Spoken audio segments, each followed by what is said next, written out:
Part 2. What do we need to get this job done?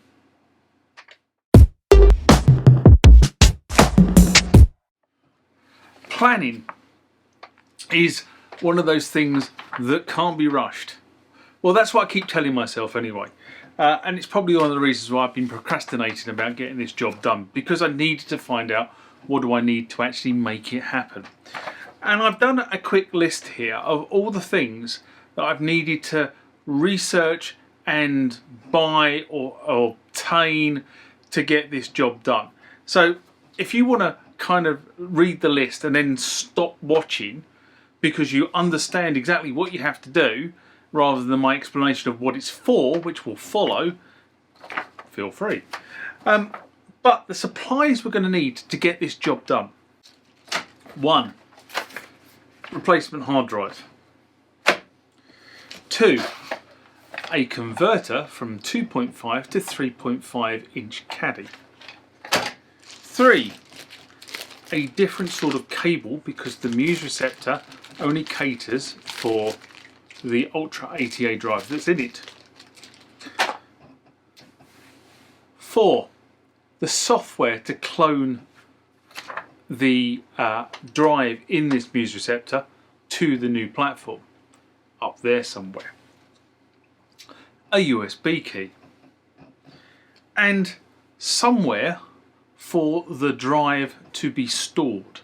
Now that's going to be my NAS, but I've had to put some more discs in it to allow it to work because I didn't have enough space.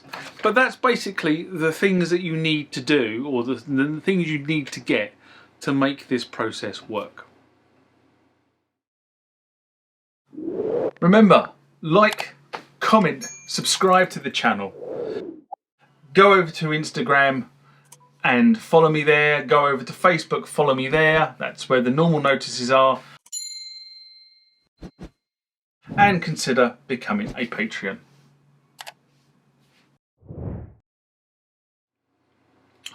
Basically, the crux of this exercise is to replace the hard drive in this thing with the hard drive I've got here. That's what we're trying to do here, is to replace this hard drive with a new hard drive and keep this hard drive as my backup.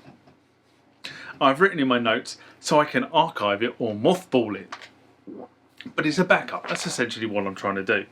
The hard drive that is in my Muse Receptor, and my Muse Receptor, the one I own, is a Revision 1 REV C, which is the Muse Receptor to have of the Revision 1 range.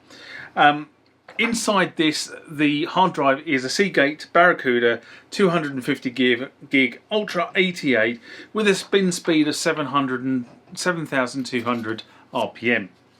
And the rule of cloning is basically that you buy a new drive that is equal or greater than the capacity of the drive you're trying to clone. This is a 250 gig. Funny enough, Samsung do a 250 gig as well. Hence the reason why I bought that particular drive.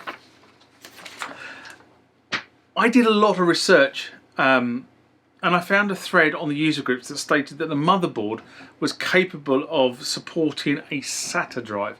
All you needed to do to switch that on was actually go into the BIOS of the Receptor when you booted it up, and you change the drive priority to read the SATA drive before it gets to the reading the Ultra ATA or IDE drive interface. So that is the reason why I have purchased this Samsung drive. It's a 250 gig SATA drive, SSD. The drive is at the higher end of the SSD market for this size of drive. It cost me a little bit more than some of the other drives on the market.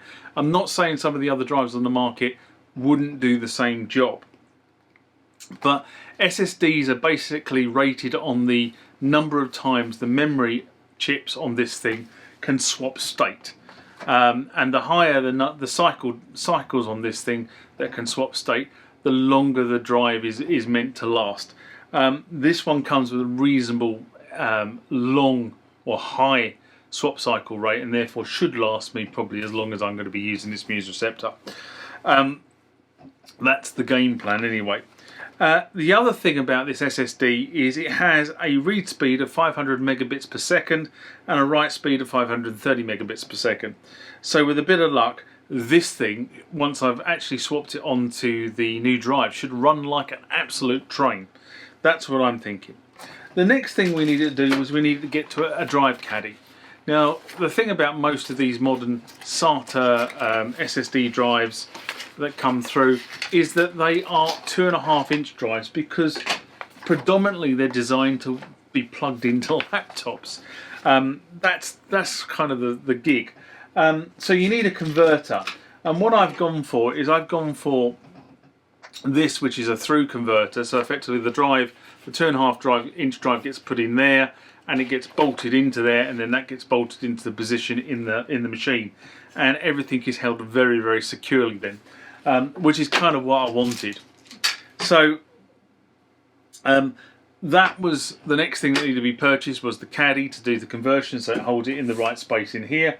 And kind of the last thing that I had to replace, as I said in the beginning of this video, is I had to buy a new cable.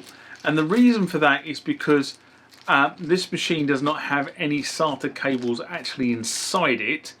So you need to put the SATA cable in, and you need to also give the drive power. So that is a combined power and SATA data cable. I'm not going to get it out, but effectively you've got the one in there, connects there, and then the power on the other side. That is more or less the hardware that's going to go inside this machine to replace the Ultra ATA drive that's already in there. Again, after doing quite a lot of research on the internet into cloning software, I've decided to go with a rather old tool, but a tool that does the job. And I've decided to go with Clonezilla as the software to actually clone the drive. And I'll tell you why I've chosen that particular software. When you go and look for drive cloning software on the internet, whether it be freeware or paid for software, there is a key assumption that the manufacturers make. And that assumption is what you're trying to do is actually clone the drive in your workstation or your PC to a new drive. And therefore the software is written around that process. It's designed that you load it up, and it will take the details of the drive that's in the machine with a Windows or Mac operating system, which is kind of where a lot of them are focused, and create a clone of that Windows or Mac operating system. This is all well and good, apart from the fact this is not a Windows or Mac machine. This thing here runs Linux. Okay, its base operating system is a Linux kernel onto which Muse have built the receptor interface that you see when you plug this into a monitor. So there's a problem, and a lot of the cloning software on the market is making that assumption and doesn't give you the ability or the capability of creating an image, or B, bypassing the fact that you've got a non-Windows or Mac operating system. So I looked around, and this piece of software, Clonezilla, has been around for many, many years. There are quite a few YouTube videos on the internet about Clonezilla, but it does meet two of the key requirements that I have. One is it will allow me to write to a network drive, so I can write off to my NAS. I can create an image, and then I can actually write the new drive from the image, which is one of the big things I want to be able to do. The second thing it allows me to do is would allow me, if I went down this route, and I'm not sure which route I'm going to go down at the point of recording this video, but it would allow me to boot this from a Linux USB key. So I can boot from a USB key and actually then take the image directly from hopefully take the image directly from the disk that's in this thing to an SSD that I've got plugged into one of the USB ports on this machine. Remember, this is a computer.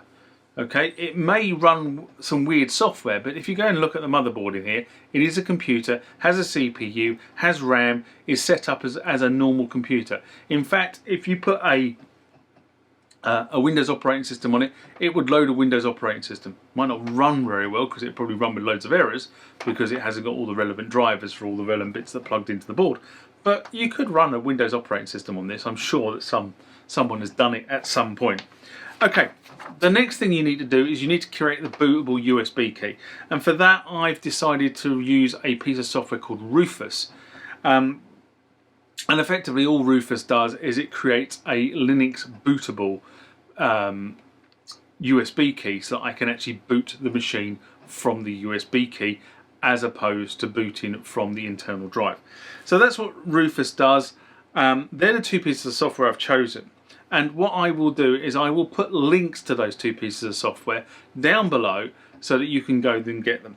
What I would say is make sure you get these pieces of software from the manufacturers or the freeware distribution hubs for the organisation that actually publishes the software. Don't get them from anywhere else because you don't know whether they've been interfered with. Okay, so get them from the hubs, and the links to those hubs will be down below. And the other thing about this, which I just kind of mentioned, was these two pieces of software are free. The user interface on these two pieces of software is not the best. There is a piece of software called Part Magic, or was it Magic Part? One of the two, and I can't remember which way around it is. I will make sure I leave the link to that as well down below. That is a more user-friendly interface for these two pieces of software. However, and this is a big however, you will pay $13 a quarter for it. Okay, so bear in mind, free, $13 a quarter. Hard to use user interface, but you know, once you've gone through it a couple of times, hopefully it becomes less daunting. And I will walk you through the steps I take within the software packages, so hopefully you should be able to see how to do that against $13. Okay, you know, but you know, horses for courses. People may choose the $13 option. So what's next? Well, hopefully this is the end of the talking part. Okay, so you know, I've told you how I'm going to do it. I told you what things I've had to go and buy to do this. So that's the end of the talking. Okay, the next video is the doing. We're going to start doing the backup of this machine. So part 3 will be doing the actual process. So I'll see you then. Live long and prosper. Bye bye.